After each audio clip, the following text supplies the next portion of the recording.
Bismillahirrahmanirrahim. Assalamualaikum warahmatullahi wabarakatuh. Salam kedaulatan rakyat, salam sehat, salam bebas narkoba. Halo sahabat, apa kabar? Mudah-mudahan semuanya sehat ya. Di tengah pandemi yang sedang beriringan dengan kehidupan kita, mudah-mudahan kita selalu sehat, jasmani terutama sehat rohani. Karena akal sehat akan membawa kita menjadi semakin lebih baik lagi. Gunakanlah selalu akal sehat.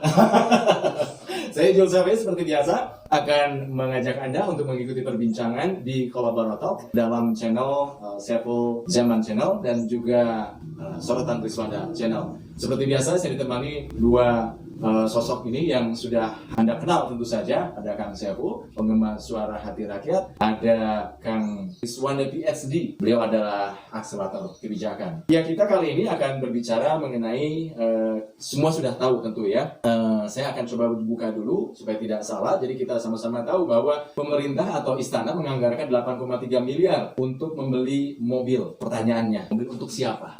Pertanyaan kedua, kebijakan ini peka terhadap krisis ataukah tidak, ya kan? Ya, kita tahu beberapa pihak mengkritik pemerintah, termasuk kita juga sekarang ini membicarakan masalah itu, yang menganggarkan APBN 2022 sebanyak 8,3 miliar rupiah untuk membeli 4 mobil jenis SUV dan komuter. Nah, ini tentu saja membuat pro kontra ya beberapa pihak. Ini keputusan yang tidak bijaksana, konon katanya. Kenapa anggarannya tidak lebih baik untuk bantuan saja ke rakyat, mengingat kita sedang susah, sedang dihadapkan pada pandemi COVID-19. Belum lagi kalau kita mengacu pada Undang-Undang Nomor 2 Tahun 2020 yang fokus pada relokasi dan refocusing anggaran karena pandemi COVID-19. Nah, saya akan nanya dulu nih sama yang kritis. Kang Saiful Zaman. Kumaha Kang, ini pemerintah 8,3 miliar untuk ban mobil, kita lagi pandemi COVID-19 ini. Jadi sebetulnya keputusan pemerintah itu bijaksana sih. Oh gitu ya? Tapi tidak bijaksana. Harusnya kan bijaksana, bijaksini. Iya. Bicara angka, 8,3 miliar itu angka yang sangat kecil. Bisa jadi tidak berarti kalau dibandingkan dengan angka APBN yang sangat jauh lebih besar. Iya. Dibandingkan dengan penanganan COVID-19, dibandingkan untuk belanja vaksin atau antigen atau yang lain-lain, itu jauh lebih kecil. Tapi itu buat penguasa. Kalau buat kita 8,3 itu udah kebayang kita bisa hidup. Iya. Untuk anak cucu kita itu kalau buat kita. Nah, jadi tentu kalau pertanyaannya peka atau tidak, ya jelas tidak peka.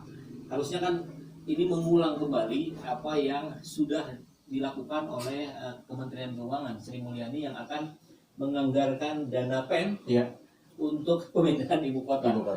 Itu kan jangankan profesor doktor, saya kira rakyat jelata, teman-teman kita tukang beca yang sering nongkrong sama-sama di samping rumah ini, mereka juga sudah sangat tahu, paham.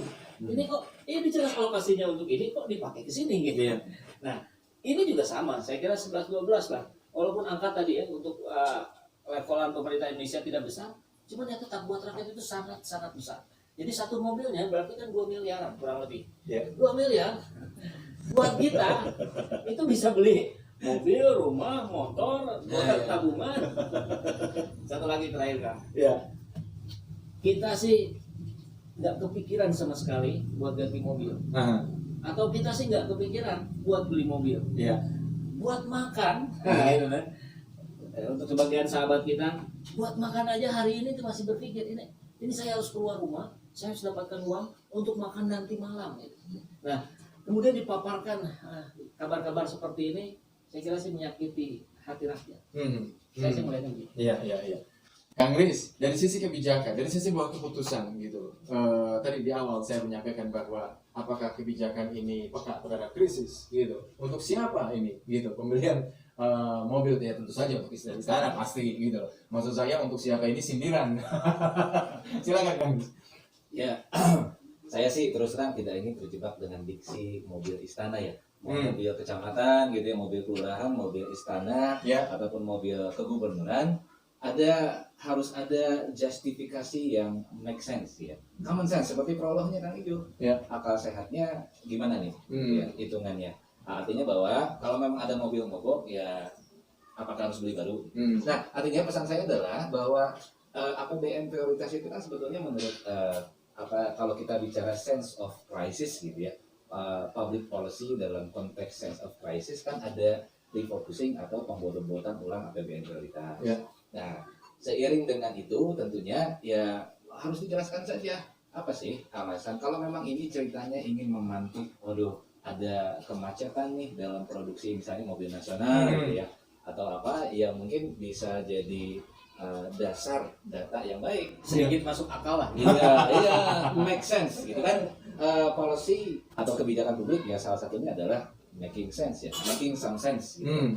Nah artinya pada saat pembelian ini melanggar sendiri ya apa yang direfokuskan, apa yang dibobot ulang, maka pertanyaan selanjutnya adalah sumber pembiayaannya dari mana? Kalau memang ada sponsor endorse kan ya, saya juga boleh dong misalnya. Kalau memang ada sponsor, tapi kalau memang ini bebannya adalah beban APBN prioritas dengan pertimbangan sense of crisis, ya tentunya harus ada penjelasan yang lebih rinci. Kenapa? Itu harus. Tapi kan ini untuk menyambut tamu-tamu negara gitu loh kan. Kan kalau mobilnya jelek atau nggak anti peluru atau gimana kan Indonesia juga dipertaruhkan gitu loh kan. Dulu sih pernah waktu saya kuliah ya, ini narasi seorang mahasiswa Indonesia di negara asing. Saya melihat dulu Julia Gillard itu membeli Holden, sengaja terus dipampang lagi jadi mobil beliau gitu. Itu karena waktu itu Holden sedang terpuruk secara ekonomi oleh mobil Jepang, mobil Cina dan mobil Korea. Holden kan produksi mereka ya, mobil produksi Australia. Nah, Julia Gillard ini ingin mendrill gitulah, ingin memantik bahwa kita juga bisa loh ikut berpartisipasi dalam mendongkrak pembelian mobil nasional agar tidak terbanting oleh mobil asing yang masuk. Ya itu sih positif. Nah oleh karena itu ya kalau yang dibeli memang kita punya ya mobil nasional. Pertanyaan saya itu satu, ada nggak gitu ya? Ada SMK nih gitu ya. Jadi buat tamu asing ya why not juga sih gitu kan ya. Ciptaan orang kita SM ya, kalau saya yang ya. Terus dipakai buat yang tamu asing, itu sih efek dominonya dapat, efek positifnya dapat. Tapi kalau kemudian yang dibeli adalah ya tidak ada itu loh, tidak ada make some sense ya, bahkan don't make any sense gitu ya. Ya itu harus dipertanyakan sumbernya apa, apakah endorsing bisa jadi kan? Ada endorse nih dari Land Rover gitu kan ya kenapa enggak gitu ya. Tapi nanti itu sudah jadi pertanyaan lagi kalau gitu kan. Ada apa nih dengan ya selama platnya nggak dihitamkan sih ya. Selama di situ ya nggak apa-apa. Artinya begini, kebijakan publik sebetulnya bicara sumber dayanya dari mana, resources ya. Kan APBN prioritas itu juga sumber pemasukan APBN kan tidak harus selalu dari sektor pajak, kan tidak harus selalu dari sektor yang memang kategorisasinya kan ada pemecahan prioritas kan Ijo. Nah kalau memang ini diambil dari dana operasional keseharian sebetulnya sih ada kategori pelajaran yang bisa di-checklist sebetulnya. Tapi kalau kemudian anggaran ini diambil dari prioritas yang seharusnya ditempatkan pada tempat lain, nah ini ya dijelaskan saja. Penggunaan uang negara kan memang harus dijelaskan, tidak masalah. Tapi katanya ini sudah dianggarkan sejak 2018 ini. Iya gitu. betul. Ya kan artinya apa yang salah dengan itu gitu loh Kang Epul gitu loh. Kan ini 2018 ya wajar dong kalau dianggarkan sekarang kan begitu gitu loh. Ya, saya juga sudah baca kabar itu. Mestinya kalau menurut dalam sudut pandang saya itu direncanakan secara matang katanya di tahun 2018. Kenapa nggak dieksekusi di tahun 2018 saja? Justru saat kondisi keuangan negara saya yakin jauh lebih baik dibandingkan kita hari ini. Yang katanya Indonesia masih punya banyak uang, tapi uangnya utang. Nah, saya sepakat sekali dengan Kang Riz tadi. Kalau ini dipakai untuk endorse SMK, kan SMK ini dalam pandangan masyarakat hari ini adalah mobil yang luar biasa keren. Suaranya tak terdengar. Penampakannya juga tak terlihat. Ini kan mobil yang canggih nih, harusnya justru pakai itu gitu.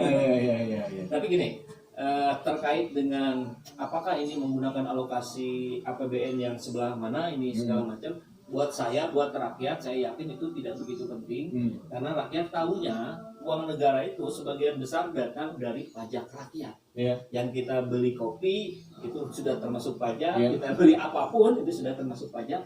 Kita kondisi sedang kerepotan seperti hari ini, kemudian uang kita, uang rakyat, uang pajak dipakai buat beli mobil mewah seharga 2 miliar untuk apa namanya? Untuk demi menjaga gengsi di depan asing, misalnya negara-negara luar. Ya nggak masuk akal. Nggak ada nggak ada awareness, nggak ada kesadaran diri bahwa kita ini sedang dalam kondisi yang kerepotan. Mestinya hilangin lah gengsi. Ya. Nggak apa-apa gitu kok. Kita juga semua sudah tahu. Indonesia utang berapa, negara-negara luar juga sudah tahu. Artinya akal sehat di sini dipakai atau enggak gitu? Iya, itu dia. Kalau kita pakai akal sehat kan mestinya mendahulukan yang penting, bukan gengsi, bukan. Kalau alasan tadi perlu pembaharuan, perlu ini, itu sih apa cari-cari alasan aja. Dan yang lama dibenerin juga pasti masih bagus. Iya. Kebijakan apa lagi ini yang sudah di keputusan-keputusan oleh pemerintah sehingga ini malah justru menuai pro kontra gitu, Kang Riz? Ya, yang saya penasaran, Ya. yang pro-nya siapa itu? Kalau kontra saya tahu. Tahu Mas ya, yang pro-nya. Yang pro-nya siapa? Nah, itu silakan dijawab. Ya. Alhamdulillahirrabbilalamin, saat ini banyak sekali sahabat-sahabat dari Saiful Zaman Channel yang menjadi patron dari kegiatan ini, yang mendukung, yang mensupport dengan berbagai cara. Luar biasa, via WhatsApp, via grup, via media sosial lainnya. Bahkan tidak sedikit yang kemudian mendonasikan uangnya untuk perjuangan kami di medan dakwah ini. Ya jelas hal ini sangat membantu keberlangsungan channel ini karena kebutuhan pun kemudian bertambah. Tidak bisa lagi ini dikerjakan oleh 1-2 orang. Kita harus merekrut lebih banyak orang. Dan itu jelas membutuhkan dana yang tidak kecil. Oleh karena itu buat sahabat-sahabat semua yang terus mendukung kami, doakan juga kami untuk mampu istiqomah, untuk mampu terus menyuarakan dan menggemakan suara hati rakyat. Dan seperti biasa, bagi yang ingin membersamai kami dengan membantu operasional channel ini, sahabat bisa mendonasikannya ke nomor rekening yang ada di bawah sini. Dan silakan untuk mengkonfirmasikannya ke nomor yang ada di sini.